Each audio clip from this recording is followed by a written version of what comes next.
오늘 주요 주제가 될 것인데요. 자, 띄워주시죠. 검찰 문재인 전 대통령 부부 계좌 추적했다, 압수수색했다, 이 소식이 전해집니다.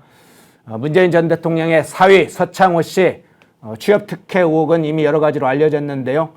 문재인 부부의 자금 내역을 통해서 딸 문다혜 씨와의 관계, 이상직과의 자금 흐름, 그리고 문재인 부부 여러 가지 의혹들이 있었죠. 특히 김정숙의 의혹이 많은데 그 의혹들에 관해서도 여러 가지를 살펴볼 걸로 보입니다. 특히나 뇌물 수수 문제가 핵심 초점이 될 것으로 보입니다. 예, 이 소식 전하면서요. 자, 송국권 본부장님과 이 문제로부터 시작해 보겠습니다. 송국권 본부장님 나오셨습니다. 네, 안녕하세요. 반갑습니다. 예, 제가 이 소식 간단하게 좀 먼저 전해드렸는데요. 네. 문재인 전 사위, 지금 서창호 씨 타이스타제 특혜 채용 의혹으로 지금 전주지검에서 수사를 하고 있지 않습니까? 네. 그런데 문재인 부부 지금 압수수색, 계좌 압수수색을 했다, 이 소식이 전해지는데 이 딸 문다혜 씨 가족과의 자금 흐름 분석 중인 전주지검에서 이것까지 했네요. 어떤 의미로 일단 전체적으로 보세요? 이게 상당히 앞으로 지금부터 시작일 것 같습니다. 왜냐하면 지금까지는 이 연기만 모락모락 났는데 연기만 나다가 불꽃이 확 튀었다고 저는 봐요. 예. 이제 불꽃이 튀었으니까 불길이 막 번질 텐데 이게 결국은 지금까지 문재인 턱 밑에까지 전직 대통령지 턱 밑에까지 수사가 가 있었거든요. 그렇죠. 그리고 또 최근에 그 바로 턱 밑에 있는 임종석에 대한 소환 통보도 해놓은 상태예요. 예. 그러면은 그 동시에 계좌 추적에 들어갔다는 것은 결국은 최종 타깃은 문재인이라는 것이죠. 예. 그리고 이게 4년을 끌어왔던 겁니다. 예. 4년 전에 국민의힘에서 고발로 시작이 됐는데 그 전주지검장이 4번을 바뀌면서 한 번도 제대로 수사를 안 했어요. 그러다가 작년 9월에 지금 서울중앙지검장으로 가는 이창수 검사장이 가서 본격적으로 수사를 했습니다. 그렇죠. 그래서 올 초에 2월 달에 그 중기부 장관을 비롯해서 또 조현욱 청와대 인사수석을 또 소환을 했습니다. 백원우 민정비서관까지 다 소환을 해서 조사를 다 해놨어요. 해놓고 지금은 그 수사를 지휘를 하던 이창수 검사장이 서울로 가고 나서 이게 전주지검에서 이 서울로 이첩을 한다는 이야기가 있는데 이첩을 안 하는 대신에 예. 전주지검의 형사3부에서 검사 9명인데 9명 전원을 투입해서 지금 수사를 하고 있는 거예요. 예. 전원 투입 수사를 하고 있기 때문에 이거는 이 계좌 거래를 뒤지기 시작을 했다고 하면은 뭔가 이 동거래에 대해서 그 이상직 쪽과 동거래에 대해서 뭔가 물증을 확보를 했기 때문에 계좌 거래를 뒤지기 시작을 했다. 그렇게 보면은 이 수사가 지금부터 본격적으로 시작이 되는 거죠. 예. 그러면 이제 중진공 이사장으로 임명됐던 이상직이 문재인 전 사위 서창호를 타이스타셋 전무이사로 취업을 시켰고 네. 월급 및 항공권 지원해서 약 2억 원 이상의 자금을 지원했다는 것도 지금 확인이 됐지 않습니까? 그렇죠. 예. 그리고 중진공 직원을 통해서 다혜 씨 가족의 태국 정착 지원에도 직접 이상직이 나섰다, 이런 것까지는 확인이 됐었는데 이번에 이제 이 보도를 하는 언론사에서 이런 얘기까지 덧붙였어요. 검찰이 문재인 부부가 결혼 후에 일정한 수입원이 없던 문다혜, 즉 딸 가족들에게 생활비를 지원을 그간에 해온 걸로 보이는데 서창호 씨 취업 이후에 이게 끊긴 거 아니냐. 결국은 이게 이상직을 통해서 문재인이 받은 뇌물, 즉 중진공 이사장 자리의 대가로 받은 거 아니냐. 이 부분을 좀 보도를 했더라고요. 그렇죠. 이 서창호 씨가 예. 그전에 뭐 게임 회사에 다녔어요. 예. 게임 회사 다녀서 그 게임 회사 이름도 뭐 토리 뭐 토리. 이렇게 했습니다. 예. 그래서 문재인 전 대통령의 그 애완견이 이름이 토리였죠. 입양한 강아지. 그래서 그것을 일부러 내세워 가지고 좀 사업을 하려고 하는 것 아닌가. 예. 그리고 또 거기다가 어떤 그 지원 같은 것도 받았어요. 투자도 뭐 문재인 정부 들어서 막 받고 했는데 그래도 그게 이제 사업이 잘 안 됐다는 거예요. 안 돼서 태국으로 뭐 이주를 하는 과정에서도 여러 가지 다른 이야기들도 있지만 어쨌든 그 수익이 거의 없었던 상황이라는 거죠. 예. 그때까지는 문재인 김정숙이 부부가 계속 이제 돈을 생활비를 대줬다. 그 생활비가 뭐 사비에서 나갔겠죠. 설마 그것까지 무슨 뭐 특활비로 했다고는 저는 뭐 전제를 하고는 싶지 않은데 한 그 대통령이 되고 나서 한 1년 정도의 기간이 있습니다. 그 태국으로 이주할 때까지. 자, 그런데 갑자기 태국으로 이주하고 나서는 이 돈 지원이 끊겼다. 그러면 누군가 다른 사람이 해줬을 텐데 그게 지금 이상직이라는 거죠. 이상직 전 의원이 해줬다면은 2억 플러스 알파를 줬으면은 그것은 결국은 그 생활비를 대줬으니까는 어쨌든 뇌물을 받은 거예요. 뇌물을 받아서 그러니까 제3자 뇌물이 되는 거죠. 직접 받은 건 아니고 이쪽으로 그 문다이스 쪽으로 주도록 했으니까는. 그런데 이게 이제 뇌물은 대가성이 있어야 되는데 그 대가라는 것이 중진공 이사장에 딱 임명되고 나서 그때부터 돈 내 지원이 있었다고 하니까는 그럼 이사장이 앉힌 데 대한 그 대가로 네. 돈을 지원을 했다 하니까는 제3자 뇌물죄가 되는 거예요. 그 제3자 뇌물죄는 이게 1억 원 이상이면은 그 특가법이 적용이 됩니다. 예. 그러면 2억 원 플러스 알파로 검찰은 보고 있기 때문에 그럼 특가법이 적용이 되면은 이게 유기징역은 10년 이상이고 법정형이 그다음에 아니면 무기징역이에요. 뇌물죄 특가법은. 그래서 상당히 이게 엄중한 그런 혐의를 받고 있는 거고 그게 이제 수사에 불길이 올랐고 그 전에는 그 뭐 청와대 수석 뭐 이까지 갔다가 지금 비서실장까지 인종처까지 갔고 지금 최종적으로 겨누는 건 그 문재인 부부 이렇게 돼 있는 거죠. 예. 그런데 이 자금 흐름을 전주지검에서 이제 분석을 하고 있는데 그렇다 보면 앞서 얘기했던 이상직과 딸의 거래 관련된 내역이나 또 혹시나 뭐 그 과정에서 이 자금 거래가 추가적으로 있는지 그 대가성이 있는지 이런 것뿐만 아니라 궁금한 건 김정숙이 여러 가지 이제 뭐 수백 벌의 의상비 문제랄지 샤넬 재킷 의혹이랄지 또 딸이 청와대 직원들과의 거래일지 여러 가지 내역들이 지금 의심스러운 돈거래들이 많이 지금 노출이 됐었잖아요.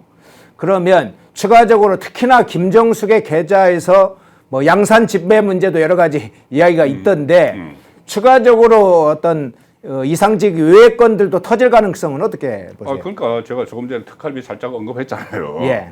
그게 그 이제 대통령의 그 현직 대통령이 자녀니까 태국으로 이주를 했으니 경호처 직원이 파견돼서 갔어요. 그때도 저렇게 현직 대통령 가면 경호처 직원 가서 그것도 우리 또 세금으로 경호까지 해줘야 돼요. 외국까지 가서. 실제로 갔어요. 갔는데 그 경호처 직원과 돈거래가 있었던 거예요. 돈거래가 있었고 경호처 직원의 계좌를 빌려가지고 돈거래를 했다고 하고 또 이 한국에서는 김정숙의 제2부속 비서관 했던 춘추관장도 했대요. 춘추관장도 했던 네. 거기하고 또 양인혜스 씨 유송화하고 양인혜스 그 유송화가 이제 제2부속 비서관이고 양인혜스는 옷 담당이죠. 단골 디자이너의 딸. 그런데 이 사람들이 또 문다이스에게 돈을 보낸 게 있어요.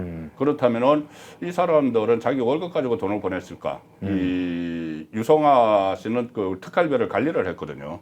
그 특활비 5만 원권 들고 다니면서 관문권 들고 다니면서 옷값을 지불한 게 유성아 씨하고 양인혜스 씨예요. 이 특활비를 관리를 했고 양인혜스 씨는 이 이부속 비서관실에서 근무를 했지만은 실제 소속은 총무비서관으로 돼 있었어요. 총무비서관실은 청와대 계셔서 아시겠지만은 특활비를 관리를 하는 부서죠. 그래서 과연 이상직 지금 수사하는 것은 이상직이 보낸 2억 원 플러스 알파지만 그건 이제 제3자 뇌물죄지만 그러면 이게 국고 횡령, 그 특활비 횡령 이 부분은 없었는지도 수사가 진행이 돼야 되는 거죠. 예.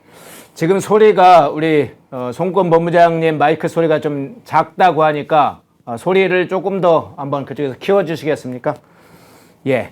근데 이제 검찰이 지금 자금 흐름을 추적하는 것 외에도 과거에 이스타항공이 2019년에 노선, 그러니까 항공 노선 관련해서 알짜배기 운항권을 배분받았다 이런 얘기도 있었지 않습니까? 예. 또 하나는 공천 문제도 있잖아요. 이런 문제까지 지금 수사를 상당히 하고 있는 것으로 알려졌는데 이 부분은 어떤 내용? 수사를 하고 있죠. 그러니까 이게 현금 2억 원 플러스 알파라는 게 알파에 현금도 들어가지만은 더 많은 돈이 갔을 수도 있지만은 특혜를 준 거죠. 그러니까 중국이나 싱가포르 같은데 이거 항공 수요가 그 여행 관광 수요가 많은 쪽에 그 이제 항공 노선인데 그게 이스타 항공을 그쪽에 이제 투입을 하도록 국토부가 허락을 다 해줬다는 거예요. 허락을 해주고 중진공 그것뿐이 아니고 그 다음에 이 중진공 이사장을 시킨 것은 문다이 부부가 태국으로 가기 직전이고, 그래서 이제 가기 직전에 이제 가는 계획을 다 짰겠죠. 그러니까 문다이를 이제 도와주는 조건으로 그때 인종석 비서실장 주재로 청와대에서 인사위원회가 열렸어요. 그거 하나 처리하려고. 왜 그러냐면은 그 비서실장이 인사위원장이잖아요. 청와대. 그렇죠. 그래서 그때 조현욱 인사수석하고 참석을 해서 그거 하나 처리를 했습니다. 그러니까 이것은 대통령 문재인의 지시가 있었다고 봐야 되는 거죠. 누가 봐도. 자, 그런데 거기에 그치지 않고 황금 노선을 또 배당을 한다든가 네. 아니면은 그 21대 국회에 전주에 공천을 줬어요. 네. 그 국회의원이 되지 않습니까? 네. 그러면은 이게 저도 생각을 해보니까는 2억 원 플러스 알파 가지고 중진공 이사장 줘, 그다음에 뭐 저기 황금 노선 막 줘, 국회의원 시켜. 이거 2억 원 플러스 알파 보니까 이 생각까지 드는 거예요. 너무 대가가 너무 많아요. 2억 원을 그 받은 문다혜와 서창호 씨 부부에게 지원을 한 그 금액이 2억 원 정도라고 치면 대가를 준 게 너무 많잖아요. 사실은 그 항공 노선 알짜배기 노선권을 중국 하나만 싱가포르 해도 그것만 해도 사실 엄청나겠네요. 그렇죠. 뭐 수백억짜리가 될 수. 수백억짜리죠. 그런 네. 것이. 그런데 그 단지 2억 원 플러스 알파를 지원을 했다고 해서 네. 그 많은 특혜를 주고 국회의원까지 시켰을까? 그리고 또 알게 모르게 지금 이스타 그 항공을 운영을 하면서 배임 횡령으로 처음에 수사를 받았거든요, 이상직이. 그렇다면 그 배임 횡령 수사 과정에서도 뭔가 좀 이 편의를 봐준 건 없을까? 그까지 이제 의심이 미치는 거죠.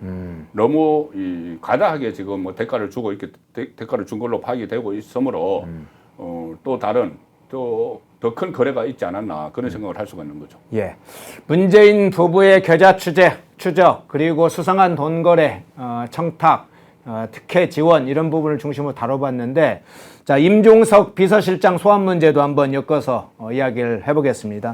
전주지검에서 지금 이 취업 특혜를 이상직 관련된 부분을 수사를 하고 있죠. 그런데 임종석 비서실장 소환 문제가 이루어졌습니다.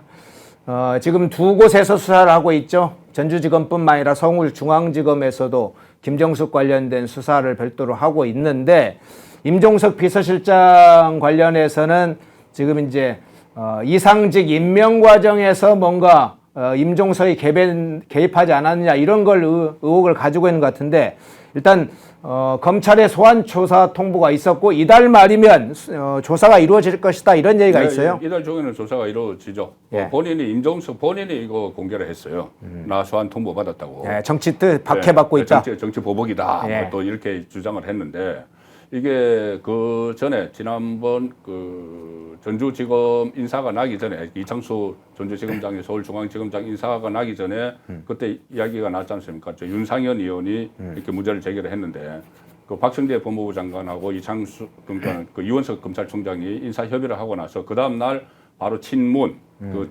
27명이 기자회견을 했어요. 예. 기자회견을 해서 전주지검에서 강화 수사한다. 막 이렇게 했는데, 이 또 거기에 이어서 이때 임종석이 이 지금 나선 겁니다. 나서가지고 정치권에서 이제 방어를 한번 해보려고 신문 쪽에서 방어를 하려고 하지만 이 뭐 수사는 진행이 되는 것이고, 임종석 같은 경우는 조금 전에 제가 말씀드린 대로 그 인사위원회를 주재를 했죠. 그 조현욱도 참석을 하고, 그는 인사 쪽은 이 인사 이제 추천하는 쪽이니까는 형식적으로 조현욱 인사수석이 있어야 되고, 백운우나 이렇게 민정 쪽은 또 검증을 하는 쪽이니까 인사검증 쪽. 인사 검증 쪽도 같이 참석을 해요. 그래서 갑자기 그 회의를 열어가지고 이 이상직을 중진국 이사장으로 만들었기 때문에 가장 핵심은 소환을 하려면은 누가 시켰냐 물어보겠죠. 예. 자기 혼자서 그러니까는 임종석은 그 알지를 못하는 사람이에요. 그 사람은 뭐 이상직을 알지를 못하는 사람이에요. 그리고 갑자기 중진공 그 많은 저 공공기관장 중에서 그 중진공을 하려고 회의를 열었단 말이에요. 그러면은 누가 지시를 했겠죠. 비서실장에게 누가 지시를 해요. 수석이 지시할 수가 없잖아요. 그렇죠. 그러면 비서실장 위에는 대통령 한 사람 뿐인데 네. 대통령의 지시 여부를 묻겠죠. 그걸 대통령 지시 여부를 묻는데, 저는 이게 의미가 있다는 것이, 임종석은 이거 외에 검찰 수사 받고 있는 게 있거든요. 예. 울산시장 선거 불법 개입 혐의예요. 그렇죠. 그 재기수사명령에서 수사를 받고 있는데, 임종석은 아마 거기도 소환이 될 거예요. 그것도 소환되면은 임종석에게 물어볼 건 딱 하나죠. 송초로 그 지원을 하라고 누가 지시했냐. 그거죠. 그렇죠. 예. 그러면 누가 지시하겠어요, 그거를. 우리 그 철호형 선거 때마다 떨어지는데 좀 지원을 해서 이번에 울산시장 선거 좀 당선시키라 한 사람은 딱 한 사람 있죠. 예. 그러니 지금 여기 임종석에 가면은 물어볼 것은 딱 그거 하나. 위선이 누구냐? 윗선과의 문제. 네, 위선 누구냐? 네. 위선은 뻔하죠. 예. 결국은 이제 임종석 비서실장을 수사한다는 것은 그 하나의 경로를 지금 찾아가는 것이라고 볼 수도 있는 그렇죠. 거죠. 이제 턱 밑에까지 네. 딱 가 있는 거죠. 턱 밑에 문재인 턱 밑에까지 가 있는 거고 이게 제가 이 수사 내용을 많이 좀 취재도 하고 뭐 파악도 했는데 말씀드린 대로 전주지검에서 원래 이제 수사를 했어요. 이창수 지검장이 있으면서 이창수 지검장이 서울중앙지검장으로 가면서 사건을 가져가려고 하니까는 새로운 전주지검장으로 온 사람이 아니다. 이거 우리도 할 수 있다고 한 거예요. 처음에는 그 전주지검장이 이원석 사람이다. 이렇게 해서 뭉개려고 한 것 아닌가. 처음엔 비판적 목소리가 좀 있었죠. 뭉개려고 한 것 아닌가. 네. 그런데 그게 아니고 실제로는 9명, 형사산부 9명을 전원 투입을 해서 수사를 하는 거예요. 수사를 하고 아니 그러니까 검사들도 본인도 그렇겠죠. 내가 이원석 사람이라서 수사를 이거 뭉개려고 한다는 이제 본인도 다 들을 거 아니에요. 그렇겠죠. 그래서 수사 의지를 보여주려고 9명을 투입을 했죠. 그런데 9명이 실제로 지금 성과를 내고 있다고 봐야 되는 거죠. 그러면 임종석 비서실장 문제를 좀 한 번 더 짚어봐야 될 것 같은데 지난번에 조현옥 인사수석의 경우에도 소환 조사를 받은 후에 피의자로 입건이 됐습니다. 그렇죠. 근데 조현옥 인사수석조차도 피의자로 입건이 됐다면 임종석 비서실장은 대통령의 하명, 지시가 있었다는 것도 전제하지만 조현옥 인사수석의 사례를 보면 소환조사가 이달 말에 이루어지고 조사가 끝나면 임종석도 피해자가 될 가능성이 있습니까? 피해자로 되겠죠. 보통 이런 사건은 정치권 사건은 보면은 들어갈 때 검찰청 들어갈 때는 참고인으로 들어가는데 나올 때는 피해자가 돼서 나오더라고요. 그 맞지. 그런 경우 많이 있죠. 피해자로 전환합니다. 그 보통 검사들이 그런 말을 많이 쓴다고. 수사 중에도 피해자 전환하는 경우 수사 있죠. 중에 지금부터 이제 뭐 암흑에서는 피해자로 전환합니다. 이렇게 해서 이제 막 다그치는 거예요. 그래서 임종석도 그런 걸 알기 때문에 미리 들어가기 전에 이거 정치 보복이다. 언제까지 보복할 거냐. 뭐 이렇게 지금 이야기를 하고 있는 거죠. 본인이 했던 일을 다 알고 있기 때문에 그때 중진공 이사장 위원회를 왜 소집을 했고 또 그 안에서 어떤 이야기가 있었는지 그것을 또 그 다음에 본인이 비서실장으로 있었기 때문에 이 친인척 관리를 민정수석실에서 하잖아요. 그럼 이제 태국으로 이주를 한 과정이 그때 조국이 그걸 다 알고 있어요. 저는 이 조국에게 마음의 빚이 있다고 문재인이 이야기한 이유가 그 중에 하나가 있지 않나 싶은데 이 민정수석 그때 당시에 기자들이 물어봤어요. 현직 대통령 딸 부부가 왜 갑자기 갔느냐. 그러니까 당연히 그걸 대답을 해야 돼요. 뭐냐면은 친인척 관리를 하기 때문에. 그런데 그때 조국은 알 필요가 없다는 식으로 이야기를 했다고 언론에 나온 적이 있어요. 그 개인 사생활이다 이렇게. 그런데 그렇다면 민정수석이 그렇게 다 알고 있으면은 비서실장도 다 알고 있겠죠. 임종석 다 알고 있겠죠. 그러면 임종석이 본인이 그 내막을 그러니까 단순히 돈 지원뿐이 아니고 왜 태국으로 갔는지 현직 대통령 딸이 왜 갑자기 집 서로 뭐 정려하고 부부간에 정려하고 팔고 그리고 왜 갑자기 갔는지 여러 가지 소문들이 있었거든요. 그 뭐 확인되지 않았기 때문에 말씀을 못 드리지만 다양한 소문들이 있었어요. 그 내용도 임종석은 알고 있단 말이에요. 그러니까 임종석이 딱 소환 통보를 받으니까는 이제 내가 피의자로 전환이 되겠구나 생각을 하는 거죠. 그래서 정치보복 이렇게 또 프레임을 깔기 시작을 한 거죠. 말씀 나온 김에 조국과 관련해서 아까 얘기한 중에 마음의 빚이 있다. 아니 민정수석을 시켜줬고 최고의 청와대 요직을 시켜줬고 법무부 장관을 시켜줬는데 대체 문재인이 뭐 때문에 마음의 빚이 있다는 거예요? 그러니까 그 정도 요직을 맞췄으면 오히려 조국이 대통령한테 문재인 대통령 나는 감사하고 내가 마음의 빚이 있다. 이건 이해가 되죠. 그렇죠. 거꾸로죠. 거꾸로 이제 조국이 자리를 많이 받았기 때문에 마음의 빚이 있어야 되는데 그러면은 아주 선하게 그러니까는 긍정적으로 생각을 하면 억지로 긍정적으로 생각을 해보면은 마음의 빚이 있다. 조국이 외친 거는 딱 하나거든요. 검찰개혁. 검찰개혁 그거 하는데 그럼 검찰개혁을 다 해줘서 마음의 빚이 있다? 이거 말이 안 되잖아요. 검찰개혁을 자기 문재인을 위해서 하는 게 아니잖아. 그렇죠. 그 진영을 위해서 하는 거잖아요. 그리고 이 검찰개혁도 제대로 못했어요. 진정한 정찰개혁은 못하고 나중에 자기들 막 검찰에 불려갈 때 되니까 포트라인 없애고 막 그런 거지 않습니까? 그래서 마음의 빚이 있다는 말을 저는 아무리 생각해도 이 친인척 관리를 하는 민정수석으로서 딸이 최대 위기에 몰렸을 때 뭔가 좀 조치를 취해 준 것 아닌가. 저는 여기 민정비서관이 소환이 됐어요. 백운우. 네. 근데 민정비서관 위에 민정수석이 있잖아요. 조국. 저는 조국도 소환이 될 필요가 있다고 봅니다. 이 부분. 그 거리에는 이제 딸 문다혜 씨와 관련 뒤를 봐준 거라든가 또는 사실 울산시장 선거 개입 사건에서 하명수사. 민정수석실이 사실 나서서 해준 거라든가 하명수사를 해줬죠. 하명수사 네. 경찰을 통해서 그렇죠. 지금 백원우가 이제 다 한 걸로 돼 있는데 그 위에는 그 조국이 있는 거죠.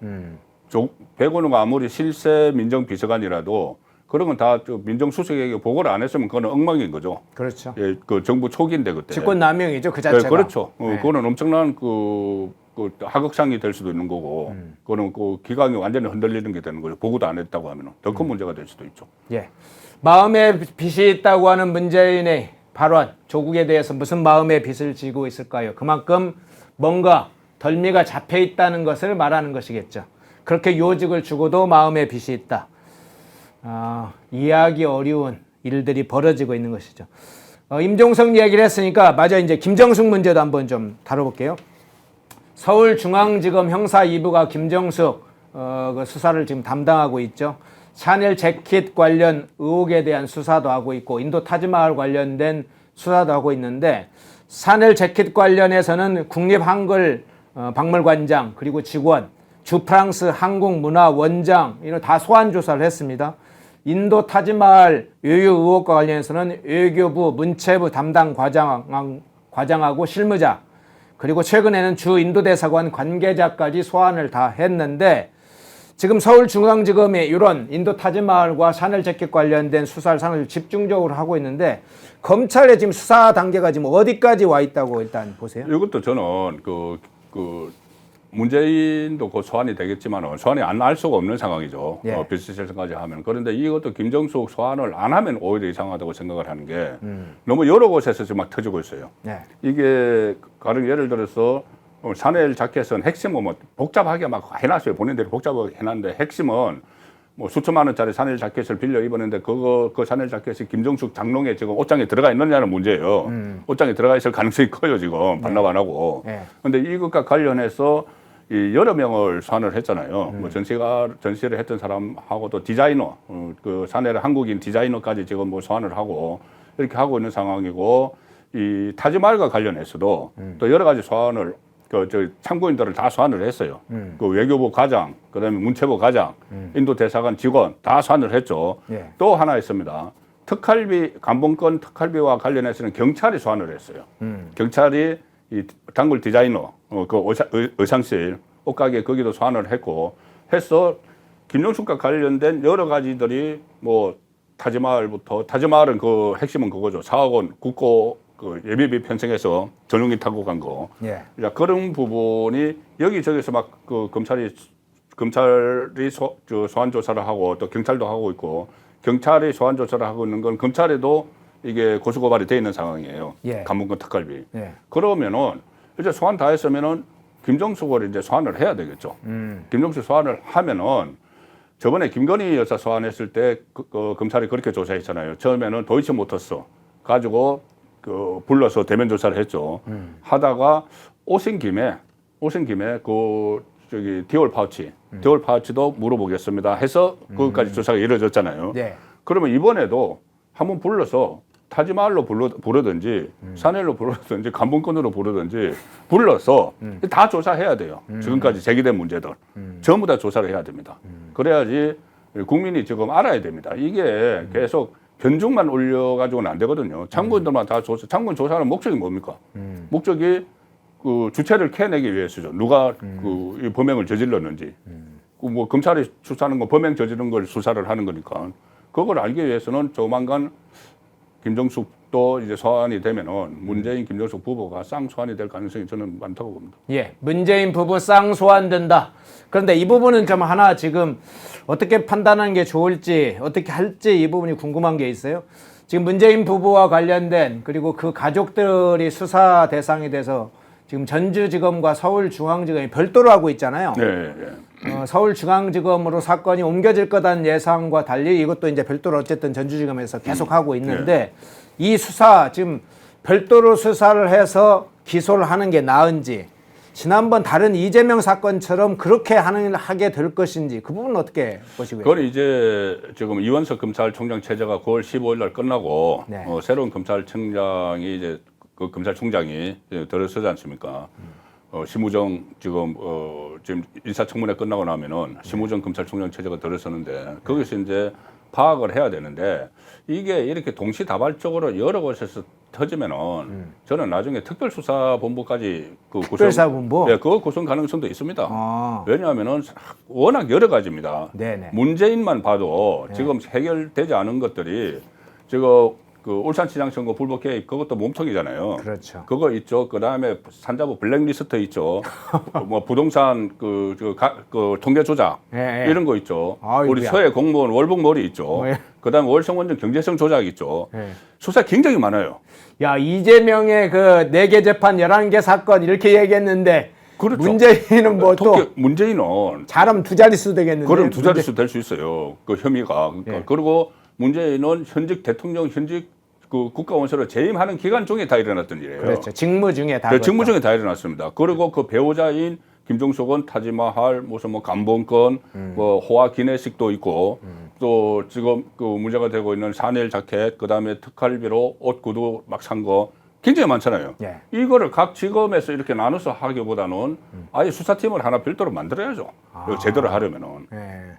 그래서 이게 제가 이런 말씀 드리면은 또 뭐 전직 대통령 뭐 잡아들이고 뭐 또 혼란스럽게 하는 이렇게 이야기를 하는데 그렇게 이야기하시는 분들이 있더라고요. 제가 이렇게 이야기를 하면은 뭘 수사해야 된다고 하면은 그런데 그럴수록 그 매듭을 짓기 위해서라도 확실하게 단죄를 하는 모습을 보여야지 그다음 대통령이 그렇게 못합니다.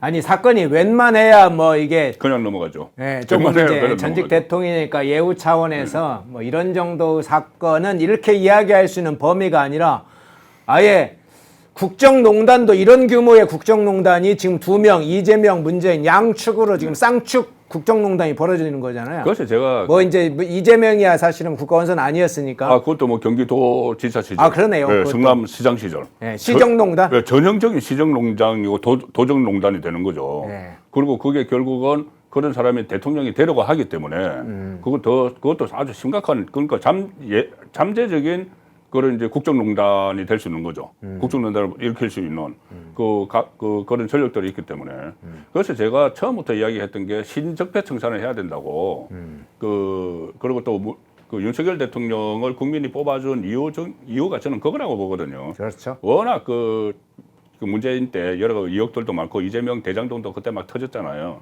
그래서 신적폐를 청산을 해야 된다고 저도 계속 이야기를 했고 그것 때문에 뽑아줬다고 생각을 하는데 그것을 맡긴 사람이 이원석에게 맡겼잖아요. 네. 이원석 검찰총장에게 맡겼는데 여기도 오늘 조선일보 조금 전에 소개해드린 그 기사에도 나와요. 진작에 그 계좌 추적을 해야 된다고 예. 수사팀에서 이야기를 했는데 수사팀에서 진작에 네, 진작에 해야 된다고 했는데 대검을 비롯한 수뇌부에서 안에 막았다는 것이. 막았다는 식의 기사가 나와요. 대검 수뇌부가 누굽니까? 이원석이잖아요. 그러네요. 이게 그동안 저희들이 말로만 이렇게 막 법조계에서 이런 말이 떠든다 이원석이 막았다고 이야기를 했지만은 실제 그렇게 이제 그게 기사화가 되고 있는 거예요. 그러니까 그 유력지에서 조선일보 같은데 웬만한 그 어떤 정황 증거로만 이렇게 쓰지는 않거든요. 상당히 확인이 됐으니까 그 정도 썼겠죠. 그렇죠. 대검을 직접 이야기하잖아요. 예. 이원석을 직접 이야기한 겁니다. 이원석이 막았었다고. 그래서 이거는 이제 물꼬가 터졌다. 이원석 검찰총장이 사실상 지금 레임덕이거든요.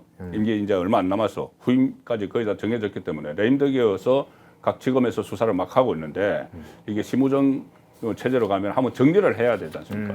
쭉 정리를 하려면 이거를 각 지검에 맡겨서 또 단발 기소하고 해야 되는지 아니면은 전담 팀을 하나 만들어서 그것을 모아서 해야 되는지 판단을 하겠죠.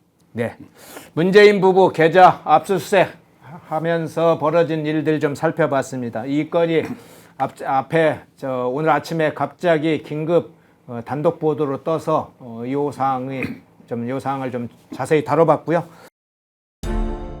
모두가 숨죽이고 침묵하던 시절 펜앤마이크는 앞장서 자유와 민주를 외쳤습니다. 자유파 정권 탄생을 위해 싸웠습니다. 2024년에도 펜앤마이크는 쉼없이 달려갑니다. 민주주의 체제수호의 선봉이 되겠습니다. 왜곡된 대한민국 역사를 바로 세우겠습니다. 2024년에도 펜앤마이크를 응원해 주십시오.